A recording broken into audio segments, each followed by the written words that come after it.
ಮಾಜಿ ಸಚಿವರಾದಂಥ ಹಾಗೂ ಹಾಲಿ ಶಾಸಕರಾದಂಥ doctor M C Sudhakar ಅವ್ರ ಜೊತೆಲಿದ್ದೇನೆ. ಸರ್, ಎಲ್ಲೋ ಒಂದು ಕಡೆಗೆ ಕೆಲಸ ಮಾಡಿದೆ ತಪ್ಪಾಯ್ತು ಅನ್ನೋದು ಆಯಾಮ ಈಗ ನಿಮಗೂ ಕೂಡ ಬಂದಿರುವಂಥದ್ದು. ಯಾಕಂದರೆ ಯಾವುದು ಕಳಂಕ ಇರಲಿಲ್ಲ, ಯಾವುದು ಕಿರಿಕಿರಿ ಇರಲಿಲ್ಲ, ಯಾವುದೇ ಲೋ ಲೆವೆಲ್ ಪಾಲಿಟಿಕ್ಸ್ ಕೂಡ ಇರಲಿಲ್ಲ. ಇದು ಎಲ್ಲೋ ಒಂದು ಕಡೆ ಎಡವಟ್ಟಾಯಿತು ಅನ್ನಿಸ್ತಾ ಇದೆಯಾ ನನಗೆ? ನನಗೀಗ ಅದಕ್ಕೆ ಉತ್ತರ ಸಿಗ್ತಾ ಇಲ್ಲ ನನಗೆ. ಈಗ ಅದಕ್ಕೆ ನೀವು ಹೇಳಿರ್ತಕ್ಕಂಥ ವಿಚಾರಗಳಿಗೆ ಯಾರ ಹತ್ರ ಉತ್ತರ ಬಯಸಬೇಕು, ಇದು ಯಾರು ಉತ್ತರ ಕೊಡ್ತಾರೆ? ಹೈಕಮಾಂಡ್ ಅವರು ಉತ್ತರ ಕೊಡ್ತಾರಾ, ಇಲ್ಲ ಮಾನ್ಯ ಮುಖ್ಯಮಂತ್ರಿಗಳು ಕೊಡ್ತಾರಾ, ಇಲ್ಲ ಮಾಜಿ ಮುಖ್ಯಮಂತ್ರಿಗಳು ಕೊಡ್ತಾರಾ, ಇಲ್ಲ ಇನ್ನು ಯಾರು ಕೊಡ್ತಾರೆ, ನಮ್ಮ ಉಸ್ತುವಾರಿಗಳು ಕೊಡ್ತಾರಾ, ಗೊತ್ತಿಲ್ಲ ನನಗೆ. ನನಗಂತೂ ಒಂದೊಂದು ಸತಿ ಭಾಳ ಬೇಸರ ಆಗುತ್ತೆ. ನಾನು ಯಾವುದೇ ಒಂದು ವಿವಾದಾತ್ಮಕ ಹೇಳಿಕೆ ಕೊಡ್ದಿರ, ಪಕ್ಷಕ್ಕೆ ಮುಜುಗರ ಆಗುವಂಥ ರೀತಿಯಲ್ಲಿ ಅಥವಾ ಇಲಾಖೆಯಲ್ಲಿ ಯಾವುದೇ ಭ್ರಷ್ಟಾಚಾರಕ್ಕೆ ಆಸ್ಪದ ಕೊಡ್ದಿರ, ದೊಡ್ಡ ಮಟ್ಟದಲ್ಲಿ ಸರ್ಕಾರದ ವರ್ಚಸ್ಸು ಕುಗ್ತಕ್ಕಂಥ ರೀತಿಯಲ್ಲಿ ನಾನು 3 ವರ್ಷಗಳಲ್ಲಿ ಯಾವುದೇ ಒಂದು ಸನ್ನಿವೇಶ ಸಂದರ್ಭ ನಾನು ಸೃಷ್ಟಿ ಮಾಡಿರಲಿಲ್ಲ.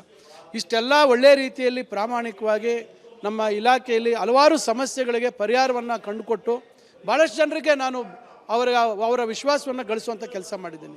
ಅತಿಥಿ ಉಪನ್ಯಾಸಕರ ಸಮಸ್ಯೆ ಇರ್ಬೋದು, ಏನಿವತ್ತು ಪ್ರಮೋಷನ್ಸು ದೊಡ್ಡ ಮಟ್ಟದಲ್ಲಿ ₹1 ಇವತ್ತು ಯಾರೋ ಭ್ರಷ್ಟಾಚಾರದ ಆರೋಪ ಮಾಡಿದ ರೀತಿಯಲ್ಲಿ ಇವತ್ತು ದೊಡ್ಡ ಮಟ್ಟದಲ್ಲಿ ಪದೋನ್ನತಿ ಕೊಡುವಂಥ ಕೆಲಸಗಳನ್ನು ಮಾಡಿದ್ದೀವಿ. ಇನ್ನು ಹಲವಾರು ಕೆಲಸಗಳು, ಏನು ರಾಷ್ಟ್ರೀಯ ಶಿಕ್ಷಣ ನೀತಿಯನ್ನು ಬದಲಾಯಿಸಿ ರಾಜ್ಯ ಶಿಕ್ಷಣ ನೀತಿ, ಅದನ್ನು ಭಾಳ ಯಶಸ್ವಿಯಾಗಿ ನಾವು ತಂದಿದ್ದೀವಿ.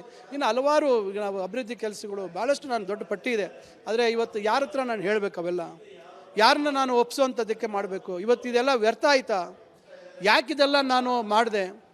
ನಾನು ಬಹುಶಃ ಇನ್ನು ನಾನು ಏನಾದ್ರು ಮಾತಾಡಿದ್ರೆ ಬೇರೆ ನಮ್ಮ ಸಹೋದ್ಯೋಗಿಗಳು ಬೇಜಾರು ಮಾಡ್ಕೊಳ್ತಾರೆ.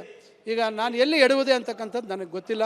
ಅದರಿಂದ ಪಕ್ಷ ನನಗೆ ಹೇಳಬೇಕಾಗತ್ತೆ, ನೀನು ಇಂಥ ಕಡೆ ತಪ್ಪು ಮಾಡಿದ್ಯಾ, ಇಂಥ ಕಾರಣದಿಂದ ನೀವು ಬೇರೆಯವರನ್ನು ಈಗ ಯಾರನ್ನ ತೆಗೆದುಕೊಂಡಿದ್ದಾರೆ ಹಿಂದಿನ ಸಂಪುಟದಲ್ಲಿ ಇದ್ದಂಥವ್ರನ್ನ, ಅವ್ರಿಗೇನು ಪ್ಲಸ್ ಪಾಯಿಂಟ್ಸು, ನಂದೇನು ನೆಗೆಟಿವ್ಸು, ನಾನೆಲ್ಲಿ ವಿಫಲ ಆದೆ ಅಂತಕ್ಕಂಥದ್ದು ಹೇಳಿದ್ರೆ ಬಹುಶಃ ಮುಂದೆ ನಾನು ಅದನ್ನು ತಿದ್ಕೊಳ್ಳೋಂಥದಕ್ಕೆ ಸಾಧ್ಯ ಆಗುತ್ತೆ. ಬಾಗಿಲು ಮುಚ್ಚಿದೆ ಸರ್, ಬಾಗಿಲು ಮುಚ್ಚಿರೋದ್ರಿಂದ ಈಗ ಸದ್ಯದ ಹೊಸ ಬಾಗಿಲು ಯಾವುದೂ ತೆರೆಯುವಂಥದ್ದಿಲ್ಲ.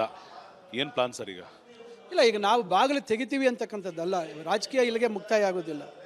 ಮುಂದೆ ನಾವು ಕನಿಷ್ಠ ಎಚ್ಚರಿಕೆಯಿಂದ ಇರ್ಬೋದಲ್ವಾ?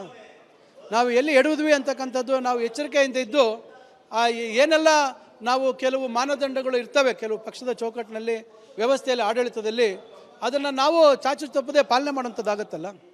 ಸರ್, ಇನ್ನೊಂದು ಆರೋಪ ಇರುವಂಥದ್ದು ಕಪ್ಪ ಕೊಟ್ಟವರಿಗೆ ಸಿಕ್ಕಿದೆ ಸಚಿವ ಸ್ಥಾನ ಅಂತ. ನಾನು ಈ ರೀತಿಯಾಗಿ ಮಾತುಗಳಿಗೆ ನಾನು ಅದಕ್ಕೆ ಏನು ಹೇಳಲಿಕ್ಕೆ ಸಾಧ್ಯ ಇಲ್ಲ. ಯಾಕಂದರೆ ಸಹಜವಾಗಿ ಒಂದು ಸಂಪುಟ ವಿಸ್ತರಣೆ ತಡ ಆದಂಥ ಸಂದರ್ಭದಲ್ಲಿ ನಾನಾ ರೀತಿಯಾದಂಥ ಈ ರೀತಿ ಮಾತುಗಳು ಹೊರಬರ್ತದೆ. ಆ ರೀತಿ ಆಗಿದೆ ಅಂತ ನಾನು ಎಲ್ಲೂ ಹೇಳಲಿಕ್ಕೆ ಸಾಧ್ಯ ಇಲ್ಲ. ಓಕೆ. ಮಾಜಿ ಸಚಿವರು ಹಾಗೂ ಶಾಸಕರಾದಂಥ ಸುಧಾಕರ್ ಅವರ ಮಾತು. ಕ್ಯಾಮರಾ ಪರ್ಸನ್ ಮಂಜುನಾಥ್ ಜೊತೆ ಅಭಿಷೇಕ್, ವಿವಿ ರಿಪಬ್ಲಿಕ್ ಕನ್ನಡ, ಬೆಂಗಳೂರು.